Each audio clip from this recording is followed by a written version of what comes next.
So here we're going to go over the inferences questions from the advanced portion of the Khan Academy's SAT, digital SAT resources, or as I call them, logically completing the text questions.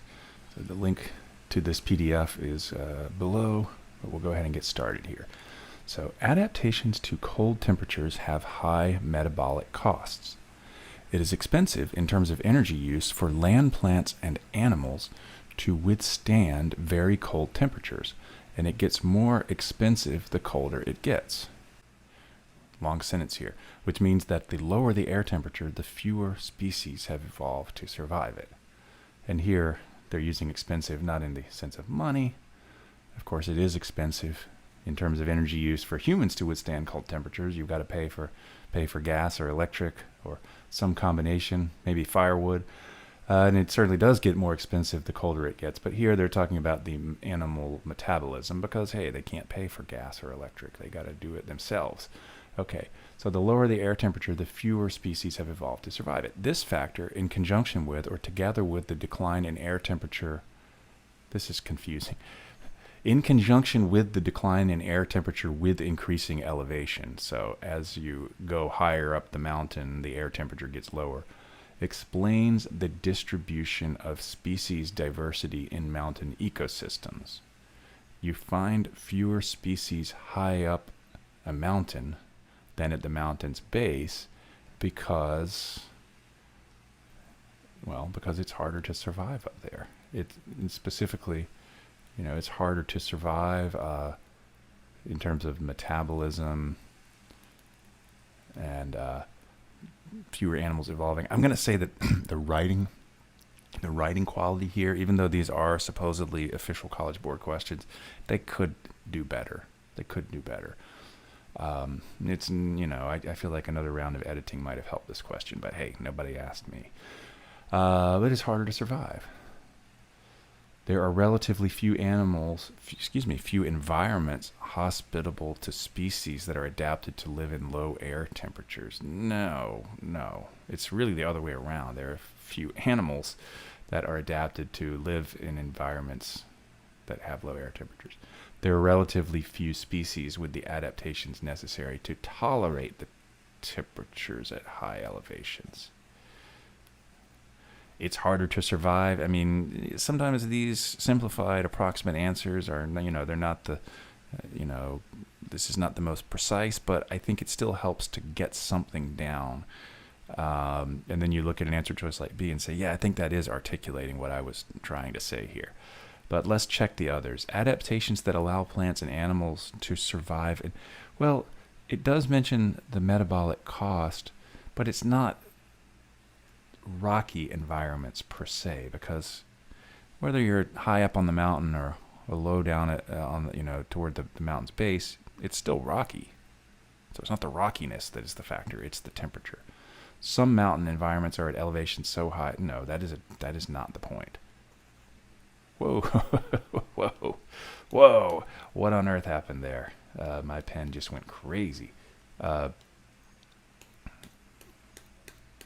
Yes. So we're going to just go ahead and say that B is indeed our correct answer on that one. Okay.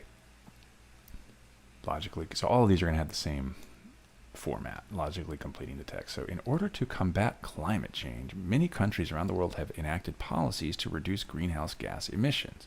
While these policies are generally lauded or praised as positive steps, some critics argue that they do not go far enough. For instance, some carbon reduction policies allow companies to offset their emissions by investing in forest conservation or reforestation projects that are intended to help regrow forests or restore forests that have been chopped down. They offset these rather than actually reducing their own emissions. As a result, critics worry that these policies may, so inadvertently means unintentionally, they may inadvertently, make, I'm not going to editorialize here, but assuming that one thinks this is the dire problem that they want us to think it is, this would, not choice, but climate change worse. It would make climate change worse.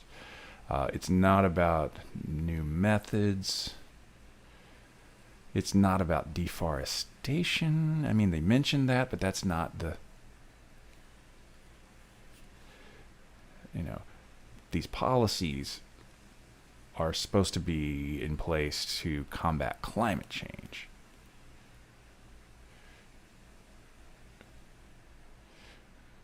Forest conservation or reforestation. I crossed one out that actually is correct. Yeah, to actually reduce greenhouse gas emissions. Sorry, I crossed that out inadvertently, too quickly. Yes, the policies are supposed to be combating climate change by reducing greenhouse gas emissions. So these policies may inadvertently make climate change worse by discouraging companies from reducing their greenhouse gas emissions. Yeah, so it is going to be A. It is going to be A. So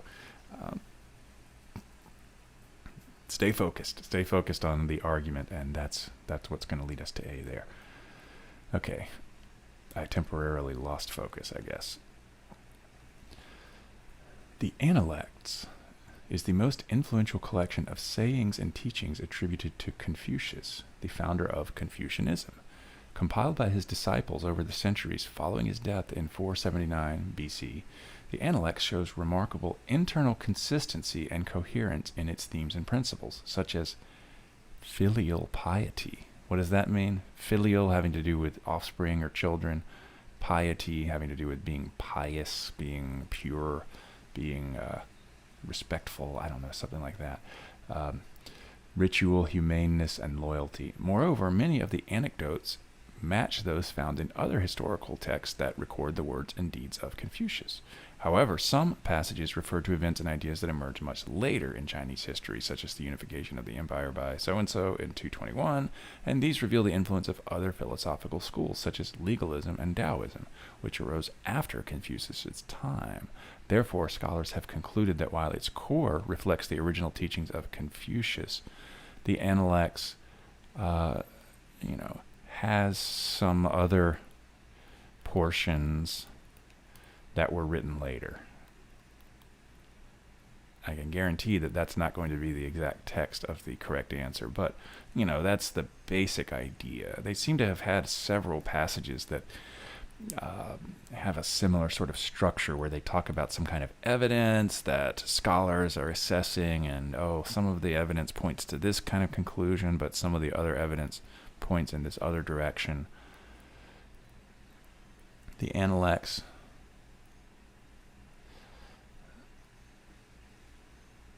Okay, so we're gonna cross out D because they're not mentioning other historical texts.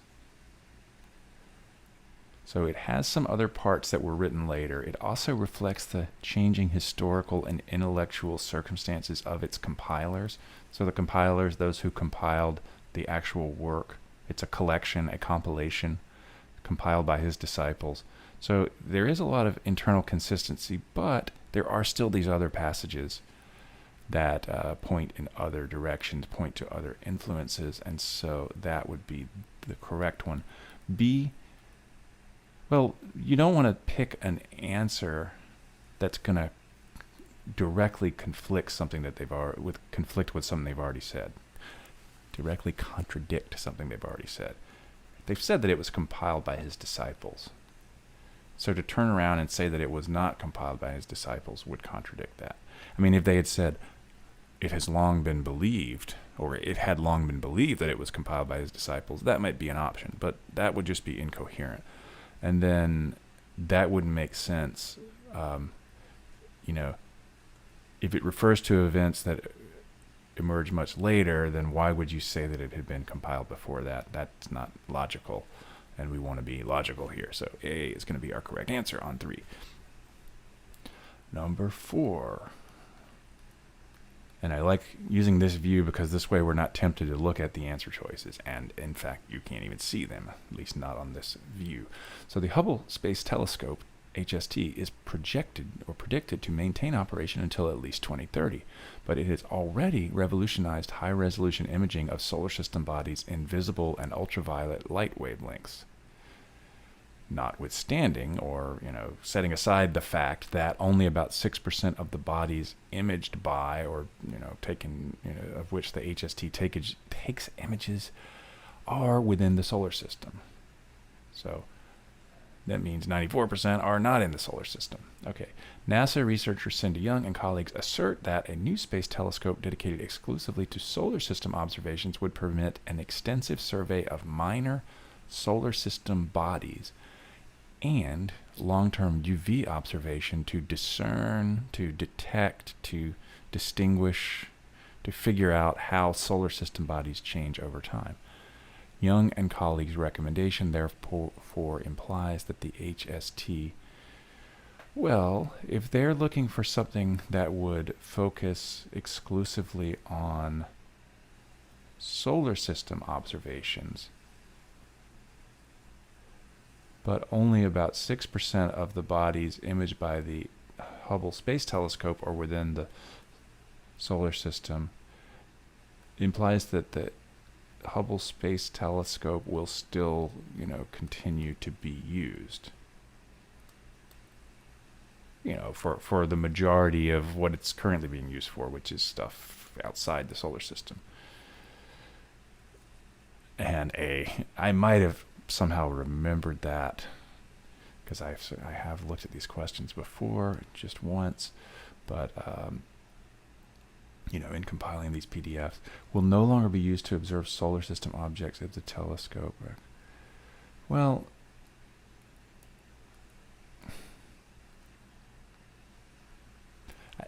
why not be? I think that's extreme in a sense. I mean, it's, the nice thing about this is it says primarily. It's not saying exclusively. And when you're making an inference, and these are inference questions, you want to avoid really absolute or extreme kind of inferences. Whereas if you have a word like primarily, it's not saying exclusively. So that sort of softens it or moderates it compared to what it would have, compared to something like B. Why would you do that? That's way too specific or narrow, and that's a weird thing to infer. Yeah, so it will likely be used to continue to be used primarily to observe objects outside the solar system. Number 5. To better understand the burrowing habits of, we'll call this AB, Alpheus bellulis, the tiger pistol shrimp, some studies have used resin casting to obtain precise measurement of the shrimp's burrows. So you look at resin casting and you say, what is that? Well, they're not expecting you to know that. I don't know what resin casting is. Resin casting, as they're going to tell us here, involves completely filling an empty burrow with a liquid plastic that hardens to create a three-dimensional model. However, recording the model inevitably requires destroying the burrow. Okay, so an empty burrow, so burrow, here's where the shrimp, they burrow down below, into the dirt. Resin casting involves completely filling an empty burrow with a liquid plastic.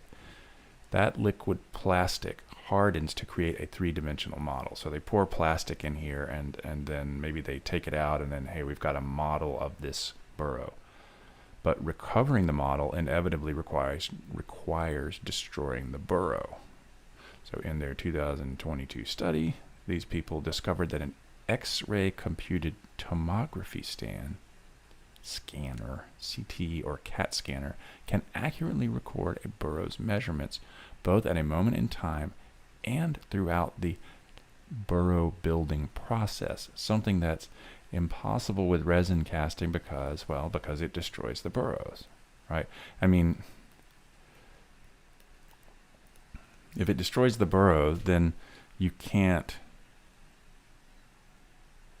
follow this process, because once you've taken the casting, then you've kind of frozen it in time, and then it's no longer going to be used. So, I mean, I think that's the main thing. So it's not about a certain size. B, it does not allow for multiple castings of the same burrow over time. Well, that's not an immediate match, but you think about it. Well, if it destroys the borough, then you can't go back and do it again because, hey, it's already been destroyed. The process of recovering the model distorts the resin's shape. There, I think that could be tempting, but we got to really keep our focus on what the argument is. They are saying that the CT scanner allows them to record the borough's measurements throughout an entire process. The resin is another way of recording things. But this doesn't have anything to do with multiple readings. The resin's shape is supposed to reflect the shape of the borough, but it's still not the same thing. So, if you could take a casting and not destroy the borough, it wouldn't matter so much that it distorted the shape. I mean, you could still go back in and take another measurement. C would be tempting, but it's not relevant. It's not directly relevant to the actual point that they're making. And then the time that it takes is not relevant there. Yeah. So it does not allow for multiple castings because, again, it destroys the boroughs. And here again, I think this is a good example of why you want to be trying to kind of fill that blank in, even if what you write down doesn't directly match the answer choice, because it at least means that you're thinking. It can be very easy to read these passages and sort of have your eyes glaze over and you're not really understanding it, and then you just say, let me get to the answer choices. And you don't want to do that. You want to be thinking as you read and as you sort of ponder what needs to go in the blank. Number 6. German theater practitioner Bertolt Brecht believed that theater should elicit or bring about an intellectual rather than an emotional response from audiences, provoking them to consider social and political realities that extend beyond the characters and events depicted on stage. Brecht's influence can be seen in English playwright Caryl Churchill's 1979 play Cloud 9. Okay, how so? Because the following. Although the play sometimes invites empathetic reactions, so empathetic having to do with emotion, it primarily works to engage or sort of hook audiences in an interrogation of patriarchy and colonialism. So that is very intellectual sounding. And it does this by placing audiences at a distance, thereby encouraging them to think instead of feel. I mean, that's very simplistic, but he's saying it should evoke or elicit an intellectual rather than an emotional response. So we want to be connecting these words here. So emotional, empathetic, feeling, intellectual, thinking. Maybe if we wanted to connect this, we'd have to say something like, interrogate. Engage. What are you doing if you're interrogating? You're asking questions, like interrogating a witness. Okay. That would make no sense whatsoever. You don't want to just change the topic. We don't care about the character's beliefs so much, but to be dispassionate as they think critically. So think critically instead of feeling. And so to be dispassionate is to not be feeling. And so there our answer is going to be C. That's a very convoluted choice, D, and I'm not even going to address it. Due to a numbering error, I've renumbered this. I'm going to call it 8. And that will be reflected in the revised version of this PDF that will be available for you to download. So during the Bourbon Restoration in France, the right to vote required in part that a person paid at least 300 francs in direct taxes to the government. The 4 most common taxes were levied or charged, assessed on real estate, the doors and windows in taxpayer homes. So we've got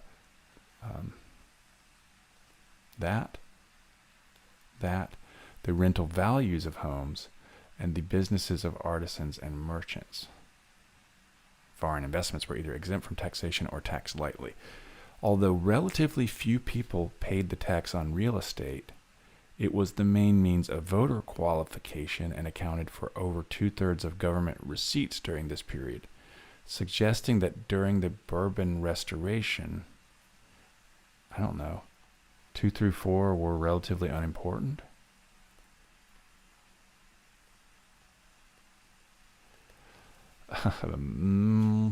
Let's see how far that gets us. The number of doors and windows. No, it's not going to be that the number of doors. Okay, the right to vote required that they paid a certain amount in taxes. Relatively few people paid the tax on real estate. It was the main means of voter qualification. Okay, so let's say that 20% of the people pay. I mean, that's relatively few. Maybe that's too low, but 20% paid the real estate tax. But it was the main means of voter qualification. Well, that means that a relatively small percentage of the population was able to vote. It's not about foreign investments. Those people who had the right to vote most likely had substantial holdings of French real estate. Yes, that would be it, because if it accounted for 2/3 of government receipts, I mean, 20% might be too low, but 2/3 or 66% of government receipts, government money that was brought in, if it was the main means of voter qualification, that would mean that people who had the right to vote generally had a lot of real estate. And then if they have significant holdings, they hold a lot of land, they own a lot of land, then they're going to have to pay a lot of tax. So relatively few people paid it, but the ones who did paid a lot of money. And they also made up a relatively large proportion of those who were able to vote or participate in government. So, number 8. Scientists studying Mars long thought that the history of its crust was relatively simple.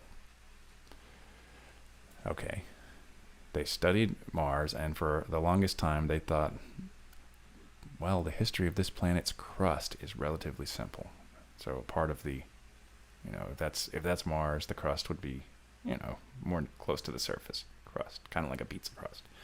One reason for this is that the geologic and climate data collected by a spacecraft, or just geologic and climate data collected by a spacecraft, showed that the crust was largely composed of basalt, likely as a result of intense volcanic activity that brought about a magma ocean, which then cooled to form the planet's surface.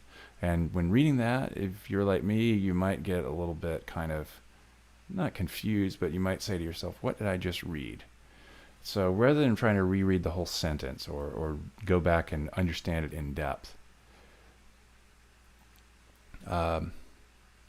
let's get the main idea. Okay.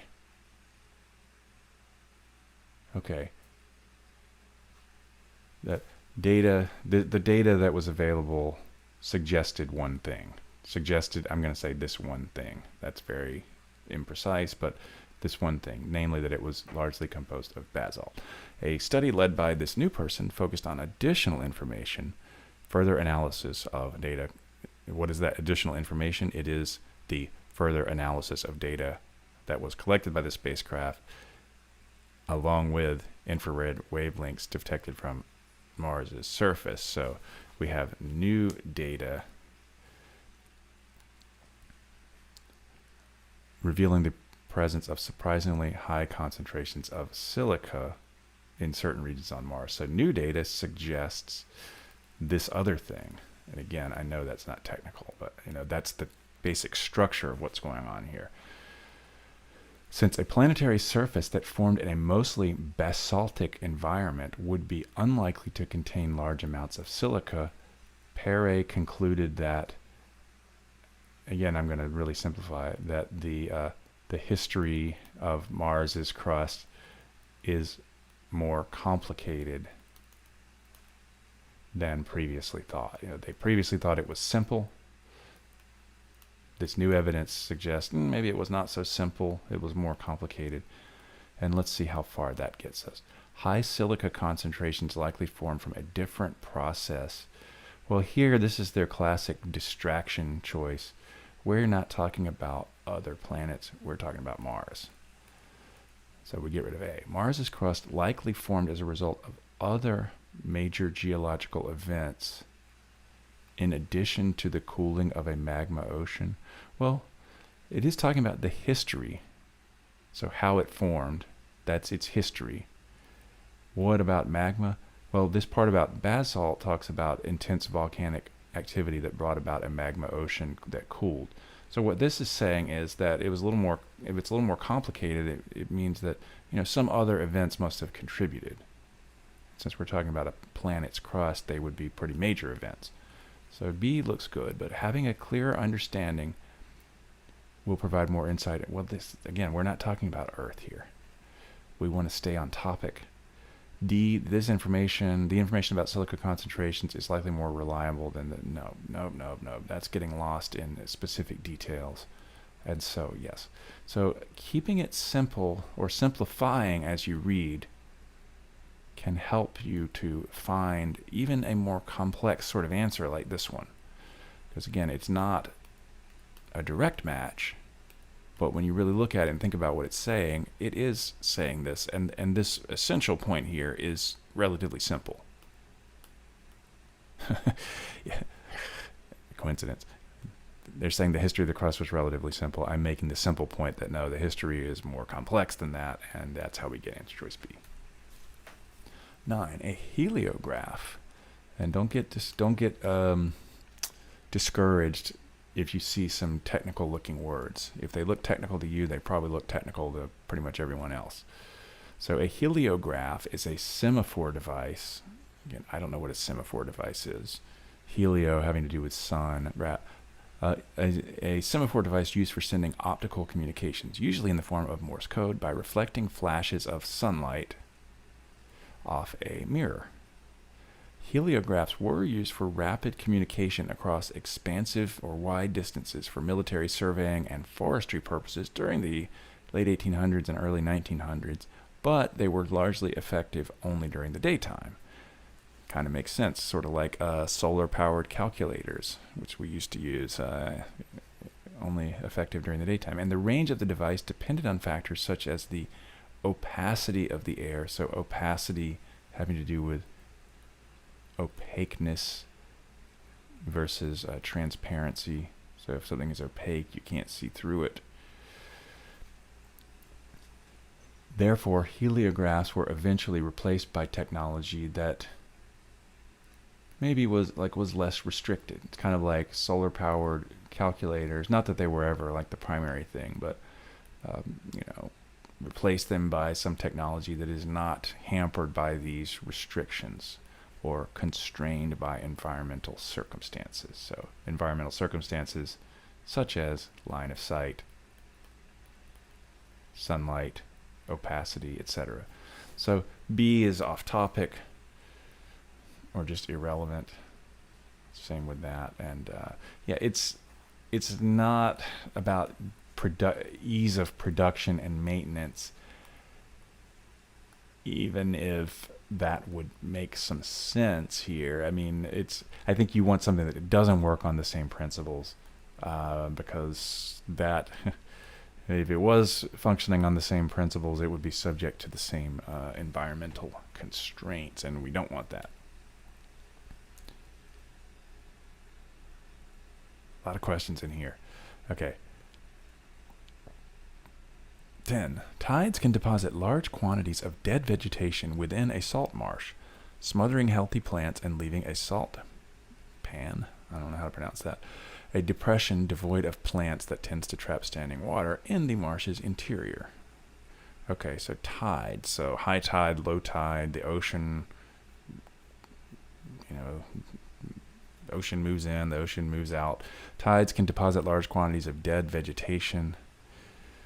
Ecologist so-and-so found that burrowing crabs living within these pans improve drainage by loosening the soil, leading the pans to shrink as marsh plants move back in. However, at salt marsh edges, crab-induced soil loosening induced by these burrowing crabs, can promote marsh loss by accelerating erosion, suggesting that the burrowing action of crabs, has mixed results or mixed effects on these marshes, because in one case they are improving drainage, in another case they are promoting marsh loss. And promote is a positive word, but if you're promoting something bad, that's an overall negative. So their effects can vary depending on, can be beneficial to marshes with small pans, but harmful to marshes with large pans. I don't think that they're making that distinction. I don't think we want to get rid of that, but B may promote increases in marsh plants or decreases in marsh plants depending on the crab's location.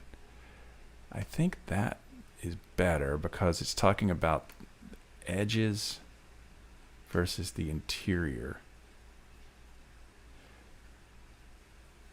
And if they loosen the soil, that allows the plants to move back in. But here, if they accelerate erosion, that's going to be bad for the plants because if the soil erodes or is eaten away or deteriorates, then that's not going to be good for the plants. The burrowing action of crabs tends to be more heavily concentrated in areas of marsh. I don't think they're talking about... No, they're not saying that it's more concentrated in one area than in the other. It's saying that it has different effects in one area compared to the other.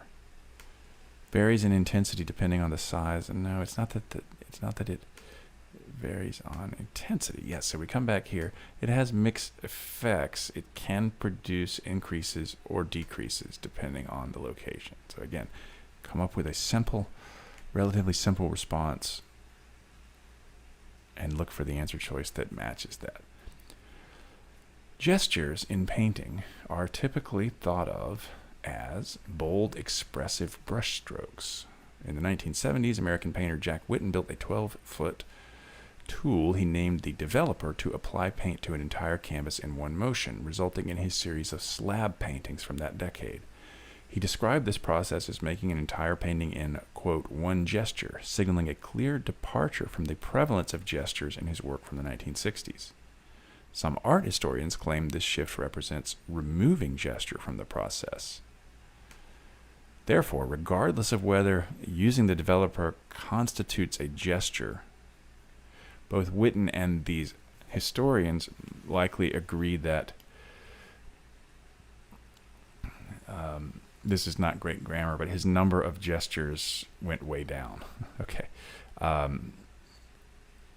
What do I mean by that? Well, if they were prevalent before, so we'll make this a graph, 1960s to 1970s. That's the time, and then the y-axis would be, number of gestures.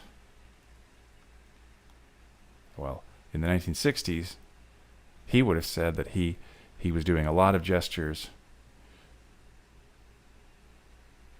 and then just doing one. But if these historians are claiming that it removed gestures, well, they're going to say he's not using any gestures. But regardless, that's a big decrease. Whether it's decreasing from up here to 1 or up here to 0, it's a big decrease. That is too sweeping of a point, and we don't want to infer a sweeping generalization like that. But his work from the 1960s exhibits many more gestures. Yes. It's not that he was less interested in exploring the role. And it's not about realism per se. It's about the number of gestures. And so, yes, it went down. It's just a matter of how far down it went. Laura Mulvey has theorized that in narrative film, shots issuing from, sort of emanating from, coming from a protagonist or main character's point of view These shots compel or force viewers to identify with the character. Such identification is heightened by invisible editing, or editing so inconspicuous. So if something is conspicuous, it is highly visible. If it is inconspicuous, it is basically invisible. You can't detect it. So this identification is heightened by invisible editing. Editing so inconspicuous or hard to notice that it renders or makes these cuts between shots almost unnoticeable.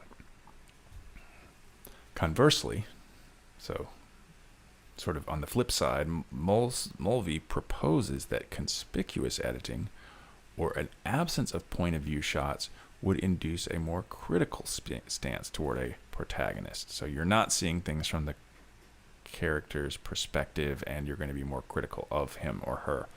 So consider, for example, the attic scene in Alfred Hitchcock's The Birds, a conspicuously edited sequence of tens of shots, few of which correspond to the protagonist's point of view.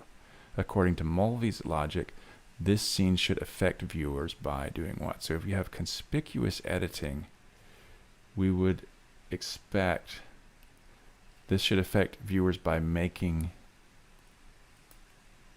them more critical, or critical of, or less sympathetic toward that protagonist.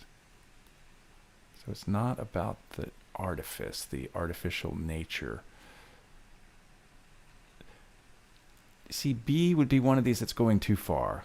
It's making us identify less with the protagonist, but that's not necessarily we're identifying more with the director. Or it's making us more critical of the protagonist. That's not saying it's making us identify with the director. That is an irrelevant distinction, but lessening their identification with the protagonist, if not alienating them. And, alienating them from the character altogether is kind of extreme, but the way they're wording it here, it's not so extreme. It's saying it may not alienate them from the character altogether, but at the very least, it's going to make them identify somewhat less with that character. And so that one is going to be D. And number 13 here, researchers modeled varying levels of passenger redistribution. So redistributing the passengers from short-haul flights to high-speed rail trips. Okay, so from flights to rail trips, trains. Planes travel faster than trains, but air travel typically requires 3 hours of lead time for security, baggage handling, and boarding. That rail travel doesn't. So short-haul routes take similar amounts of time by air and rail. So you spend less time in the air, but you spend more time on the ground dealing with all this stuff at the airport. However, the model suggests that as rail passenger volumes approach current capacity limits, long lead times emerge. Okay, so they're talking about redistributing. So maybe redistributing them would mean something like this. Say before, you might have 100 people. I know these are not realistic numbers. 100 people on flights and 10 on trains. And then they're going to redistribute those so that you now have 60 people on flights. Not 60 flights, but 60 people on flights. And 50 on trains. Okay, so making it closer to equal. But their research suggests that as these rail passenger volumes approach current capacity limits, you get the same long lead times as you get at airports. So for rail to remain a viable alternative, they need to address the long lead times. Need to address the issue of long lead times and make them not so long. No. They may need to schedule additional trains for these routes. Maybe. If they are reaching capacity limits, scheduling additional trains could address that. No, that's not going to work, because that would just that's not going to address it. If you take the same processes that are slowing things down at airports and implement those in train stations. It's just going to make the train trips take longer too. Passengers who travel, no. Yeah, so they may need to schedule additional trains for these routes in order to address the long lead times. Because of the capacity limits.